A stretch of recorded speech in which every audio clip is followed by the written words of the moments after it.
here today with Paul. Paul works at the RTA and he's told me he's got a way he's sharpened brush hooks for 20 years and he's never ever cut himself. So I was interested in that, and he's got a few techniques he'd like to show. Yes, I'm going to show you how I sharpen a brush hook in what I think is probably a very safe manner. There's not much chance of anything. When you put things in the vise, you need to protect the timber so that at a later date you don't damage it, doesn't crack, and it'll be more reliable in the field and it will last longer. A wet rag or a chamois, anything, just something that's going to protect it. Wrap it like this. I did something similar before, but I used to use a rag, but this is probably a good idea. No, rag's good enough, as long as you make sure that you're protecting the timber. So I've heard you're the guy at the RTA if you want a sharp brush hook to see you, and this is how you do it, eh? So yeah, this is how I do it. I don't tend to face the blade upwards. I think it's a safer method of basically having it on an angle or almost facing directly vertical.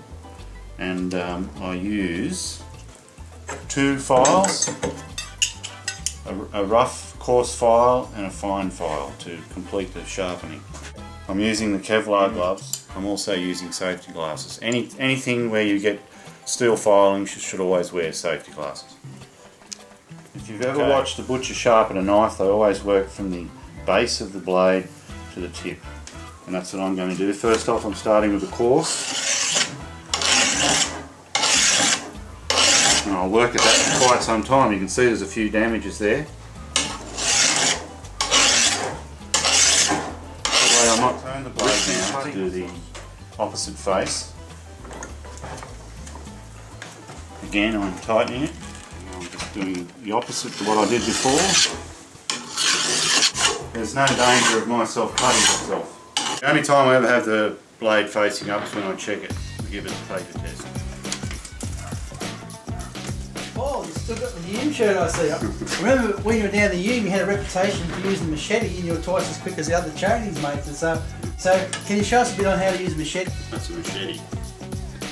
I'm going to sharpen the machete, but you don't necessarily have to put it into the vise.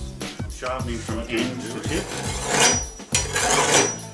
Again, I'll use a coarse file, and then at the end I'll use a finer file to get the blade completely sharp. Always, I've got the blade facing away from my body.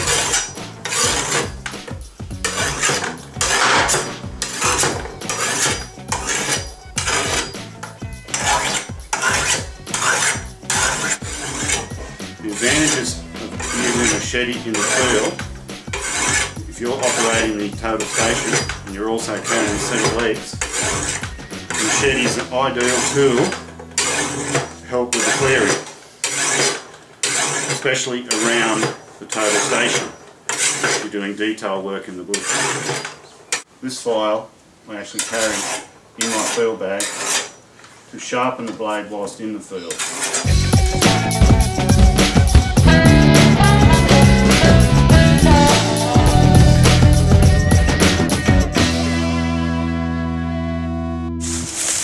Oh, how's it going, Paul? I found the place. We're up in Bulahdelah. East of Bulahdelah.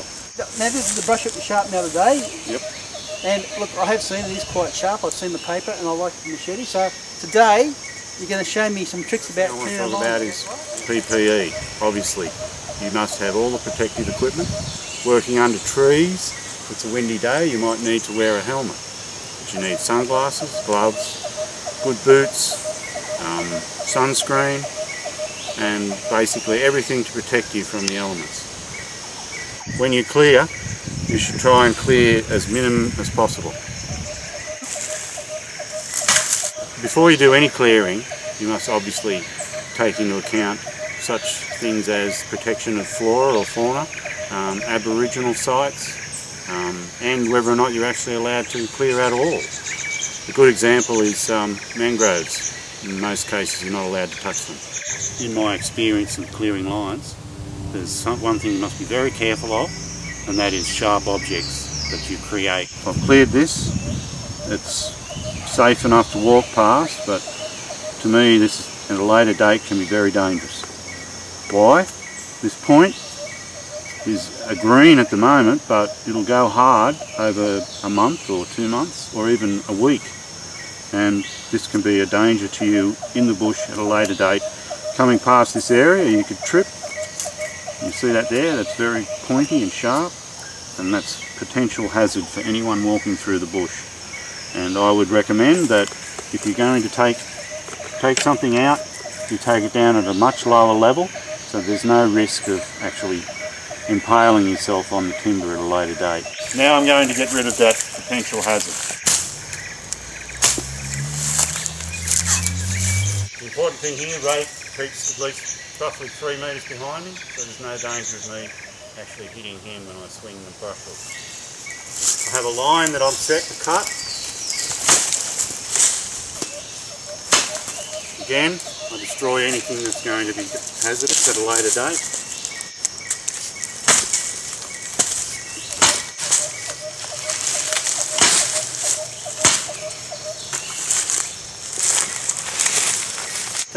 The way things have changed in the last 20 years is, and with total stations being more prominent, and you're going out now and a brush hook doesn't seem to be handy.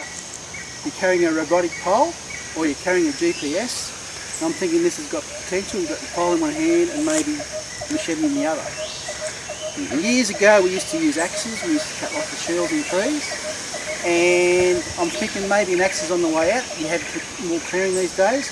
We have a lot of young guys now not knowing how to sharpen an axe. Most of the axes I see, you see them, they've still got a big shoulder on it. Yep. And one tip with that is what I'm talking about is if you get an axe that's got a bit of shoulder on it, you should take it to a blacksmith, get it ground back so it has the shoulders taken off, and then you have to get them to re-temper it, and then you take it back and you file it up. Because most of the axes you see these days haven't got the shoulder taken off and they're virtually useless. Good point, Ray. Okay, well, I find if you're carrying a set of legs and total station like a Trimble, you've got it on your back, that the last thing you want to do is have all your hands held carrying stuff. That's why I like them. A couple of important safety issues you must remember, and that is with the machete, you must always use the rope around the wrist so that the knife does not become a missile and hit one of your co-workers. Also protects yourself. And when you swing away from your body, so there's no chance of it coming back. You never swing down like that between your legs, because whatever you're trying to hit, you could miss and do yourself some serious damage. Just pretend that I have to be set up here. I need to put a set of legs and a total station here. Now if you'll notice, there's small branches, but in the area past that, there's nothing really that won't stop me from measuring, doing a detailed survey.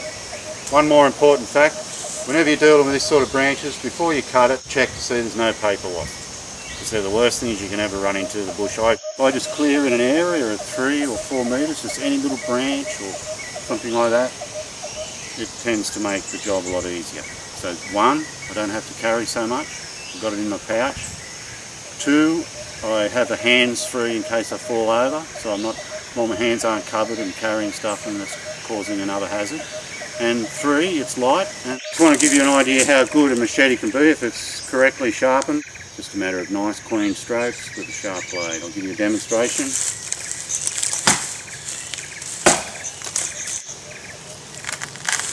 Again, it's high enough not to cause any damage to people walking past at a later date. In the bush, you must be very careful in regards to snakes.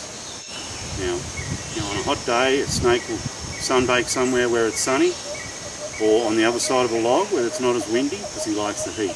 Show you what I do to protect myself against snakes. I have long, strapped shoes, come up past my ankles, and they protect all that section, and then I run another set of garters with thicker socks over the top, and then I've got the long pants. And that's what I find is a good prevention against damage to your legs from sharp objects or snake bites, which are something we must take into consideration when working in Australia. A good example is down here. If you have a look down here, you'll see I'm about to walk over a log and I don't really know what's on the other side. A good idea is to make plenty of noise in the bush, stop at the top.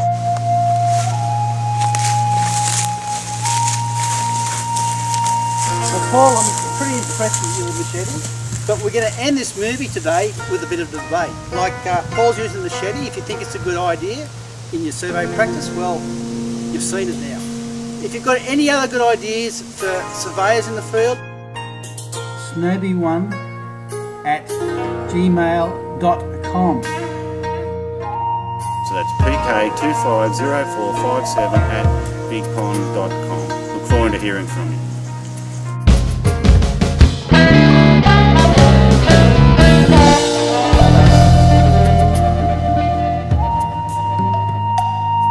Never lost anything in the bush. I always make sure before I leave the bush I do a check to see what I've got, what I brought in and what I'm bringing out.